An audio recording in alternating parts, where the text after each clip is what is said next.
Hi, എൻ്റെ പേര് Sonu S Joseph. So ഞാൻ ഇവിടുത്തെ 2023 തൊട്ട് 2025 ഉള്ള ബാച്ചിലേക്കുള്ള സ്റ്റുഡൻ്റ് ആണ്. സോ ഇവിടെ എങ്ങനെയാണെന്ന് വെച്ചാൽ ആദ്യമായിട്ട് ഞാൻ സ്റ്റെപ്പ് ഇൻ ചെയ്യുന്ന സമയത്ത് തന്നെ ഞങ്ങൾക്ക് ഒരു ഔട്ട്ബൗണ്ട് ട്രെയിനിങ് എന്ന് പറഞ്ഞിട്ടുള്ളൊരു പ്രോഗ്രാം വെച്ചിട്ടുണ്ടായിരുന്നു. അപ്പം മറ്റുള്ള കോളേജസിൽ വന്നിട്ട് നോക്കുമ്പോൾ നമ്മുടെ ഉള്ളിൽ കോളേജ് എന്താണെന്ന രീതിയിലുള്ള ഒരു കാര്യം മാത്രമേ ഉണ്ടാവുള്ളൂ, ഒരു ലെക്ചറിൻ്റെ രീതിയിൽ.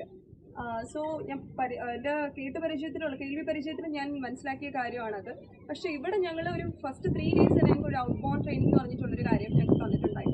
എന്ന് വെച്ചാൽ പിള്ളേരെ എല്ലാവരും വന്നിട്ട് എല്ലാ സ്റ്റുഡൻസും നമ്മളിവിടെ വന്ന് സ്റ്റേ ചെയ്തിട്ട് ആദ്യമായിട്ട് നമ്മൾ കോളേജിനെ കുറിച്ച് കംപ്ലീറ്റ്ലി മനസ്സിലാക്കുക. ടീച്ചേഴ്സ് എന്താണ്, ഏതൊക്കെ ടീച്ചേഴ്സ് നമുക്ക് എന്തൊക്കെ ചെയ്യും, അവർ ടീച്ചേഴ്സ് എന്ന് ഉദ്ദേശിക്കുമ്പോൾ നമുക്ക് ഒരു സബ്ജക്റ്റിൻ്റെ രീതിക്ക് മാത്രമായിരിക്കും അത് സപ്പോർട്ട്. സോ അവർ കംപ്ലീറ്റ്ലി നമുക്ക് എന്ത് രീതിയിലുള്ള നമുക്ക് നറിഷ് ചെയ്യാൻ വേണ്ടിയിട്ട് എന്തൊക്കെ വേണോ നമ്മുടെ കരിയറിനാവട്ടെ എന്ത് കാര്യങ്ങളാവട്ടെ ആ ഒരു കട്ടയ്ക്ക് സപ്പോർട്ട് നിൽക്കും.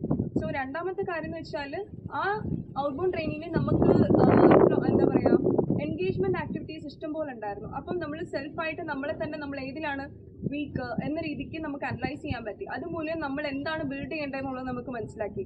സോ രണ്ടാമത്തെ ഇവിടെ എടുത്ത് പറയണമെന്ന് വെച്ചാൽ, നമുക്ക് ഈ കോളേജിലേക്ക് നമ്മൾ ആദ്യമായിട്ട് എല്ലാം കഴിഞ്ഞ് ഇങ്ങോട്ട് ആദ്യം വരുമ്പോഴത്തേക്കും നമുക്ക് LSRW എന്ന് പറഞ്ഞിട്ടുള്ളൊരു ഒരു ടെസ്റ്റ് നമുക്ക് കണ്ടക്ട് ചെയ്യും.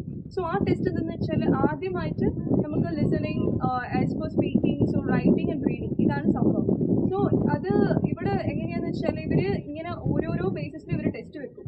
ആ ബേസിസിൽ സ്കോഴ്സിനനുസരിച്ച് പിള്ളേരെ വന്നിട്ട് A+A B C എന്ന രീതിക്ക് നമ്മളെ സെഗ്രിഗേറ്റ് ചെയ്യും. ആ സെഗ്രിഗേഷൻ്റെ ബേസിസിലായിരിക്കും അവർ ഓരോരോ പിള്ളേർക്കും ഓരോ രീതിയിലുള്ള ലാക്ക് ഓഫ് സ്കിൽസ് ഉണ്ടാവും. ആ സ്കിൽസിന് അവരെങ്ങനെയൊക്കെ ആ സ്കിൽസിനെ വന്നിട്ട് മാപ്പ് ചെയ്ത് കൊണ്ടുപോകാം. റിയാലിറ്റി ഹിറ്റ് ചെയ്യുമ്പം അവർക്ക് എങ്ങനെ ഒരു മാപ്പിംഗ് വേണോ അതിനനുസരിച്ച് നമുക്കൊരു നല്ല ട്രെയിനിങ് തരും. അപ്പോൾ അത് നമുക്ക് പ്ലേസ്മെൻറ്റ് ഡിപ്പാർട്ട്മെൻ്റ് ആയിരിക്കും മോസ്റ്റ്ലി തരിക. അത് സർക്കുലർലി ഇങ്ങനെ നടന്നുകൊണ്ടേയിരിക്കും. അത് മൂന്നാമത്തെ കാര്യം എന്ന് പറഞ്ഞാൽ, ഇവിടുത്തെ കോളേജിൽ നമുക്ക് ഏൺ വൈൽ യു ലേൺ എന്ന് പറഞ്ഞൊരു പ്രോഗ്രാം ഉണ്ട്.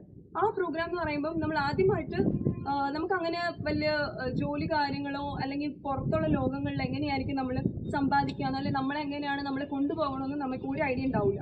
അപ്പോൾ ഈ പ്രോഗ്രാം മൂലം നമ്മൾ പഠിച്ചുകൊണ്ടിരിക്കുമ്പോൾ തന്നെ നമുക്ക് സമ്പാദിക്കാൻ പറ്റുന്ന രീതിയിലുള്ള കാര്യങ്ങൾ അവർ നമുക്ക് ഓരോരോ കമ്പനീസിലേക്ക് പറഞ്ഞു തരും.